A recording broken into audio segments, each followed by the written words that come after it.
Et voilà, chose promise, chose due, nous contournons à présent Naples. Nous avons devant nous le Vésuve, volcan ensommeillé, dit-on, mais sait-on jamais. Et nous nous rendons à Pompéi. Voici l'acanthe qui orne les chapiteaux corinthiens. L'entrée au site se situe à proximité du théâtre et de la caserne des gladiateurs.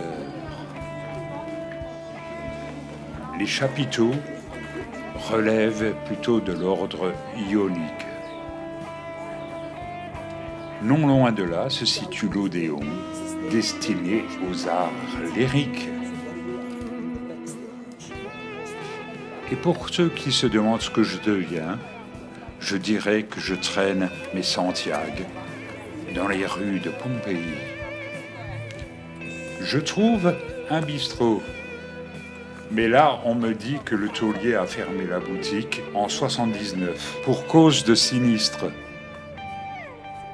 Le temple d'Esculape. Esculape était le dieu de la médecine. Ici, une boulangerie avec son four et son moulin. Même hors saison, Pompéi est très fréquentée. La maison de Cornelia. C'est une villa typiquement romaine dont on voit l'impluvium et maintenant le péristyle qui entourait un jardin intérieur. Une maison très bien située, non loin des thermes de Stabiès. Maison de Cornelia. Péristyle. Les Romains croyaient qu'une bonne santé passait par la fréquentation régulière du bain. Construits au IIe siècle avant Jésus-Christ, les thermes de Stabiès sont les plus anciens de Pompéi. Après avoir traversé la palestre, on arrive à l'entrée principale. Il y avait 3 types de bains, le frigidarium, froid, le tepidarium, tiède, et le caldarium avec sa chaudière qui pouvait atteindre des températures assez élevées. Nous sortons à nouveau par la palestre.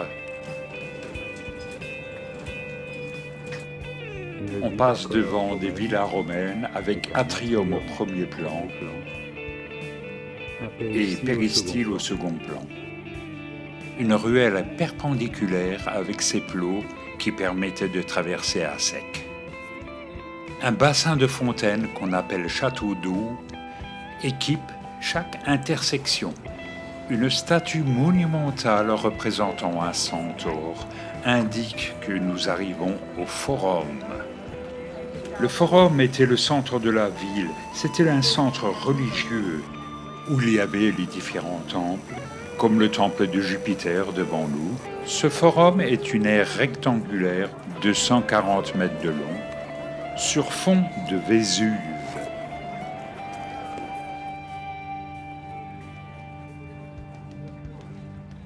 La basilique occupe l'angle ouest du forum. Ce sont des graffitis qui l'ont identifié comme tel. Une colonne corinthienne s'élance vers le ciel. Temple de Vénus.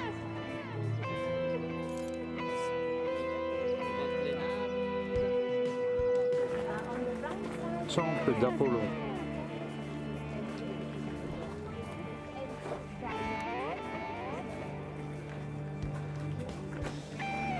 Le forum était entouré sur 3 côtés par une élégante colonnade surmontée d'une galerie. Temple de Jupiter. Ce temple était l'équivalent local du temple de Jupiter capitolin à Rome. Un portique de briques clôturait le forum de Pompéi. Et c'est là que je me dis in petto que les sites majeurs comme Pompéi souffrent de leur fréquentation. Sur un mur, une palanquée d'amphores. Ces termes datent du 1er siècle avant Jésus-Christ. Ils étaient fréquentés par les notables de Pompéi, hommes et femmes. Des moulures en rinceaux ornent le plafond, qui lui-même semblait soutenu par des Atlantes. Nous sommes dans le caldarium avec sa vasque. Et de constater que les Atlantes sont omniprésents dans toutes les pièces des thermes. Et au nord veille le Vésuve.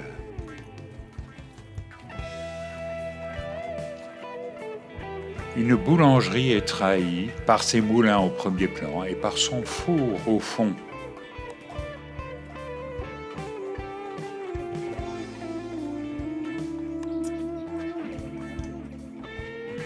Les moulins romains étaient des sortes de toupies posées sur des cônes. Cave Canem, attention aux chiens, une des mosaïques les plus célèbres de Pompéi.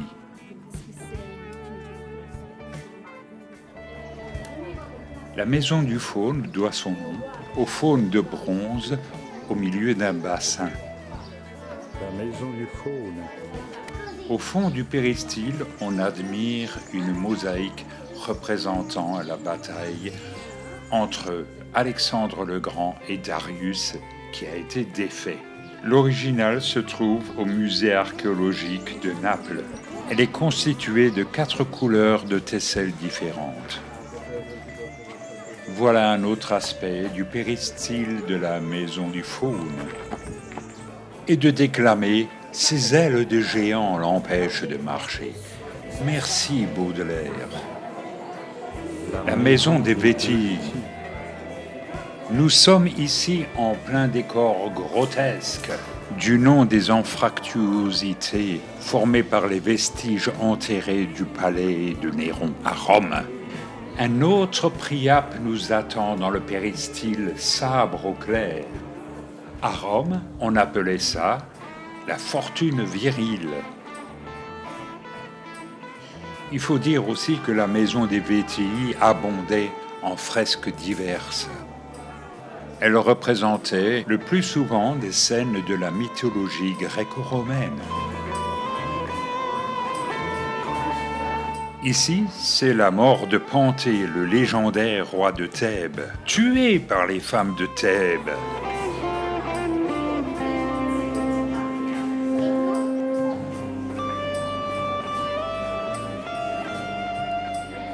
Certaines de ces peintures murales ont été exécutées avec une extrême finesse.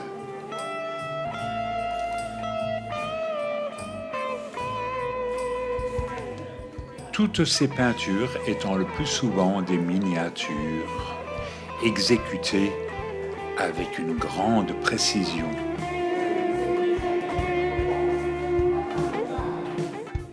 Cette frise d'Angelo n'a qu'une dizaine de centimètres de haut.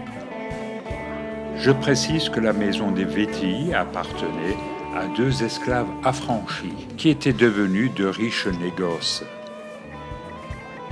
Dionysos découvre Ariane. Au fond de la pièce, nous devinons le châtiment d'Ixion. Revoici Ariane endormie, abandonnée par Thésée.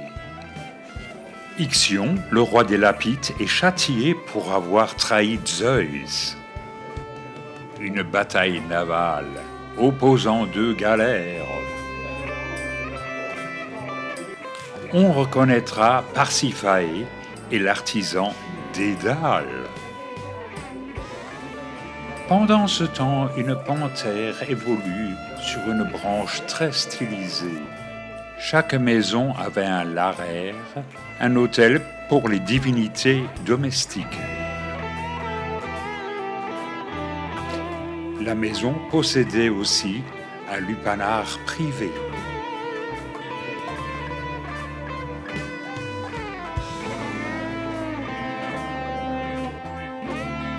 Un peu plus loin, une autre mosaïque mettait en garde contre un chien très méchant. La maison de Marcus Lucretius. Cette maison était très endommagée par un tremblement de terre en 62. Elle était en pleine restauration quand elle a été complètement détruite, évidemment, en 79. On y trouve une cuisine. Un peu plus loin, nous voyons un impluvium dans l'atrium. Et on y trouve même quelques éléments de décoration inachevés.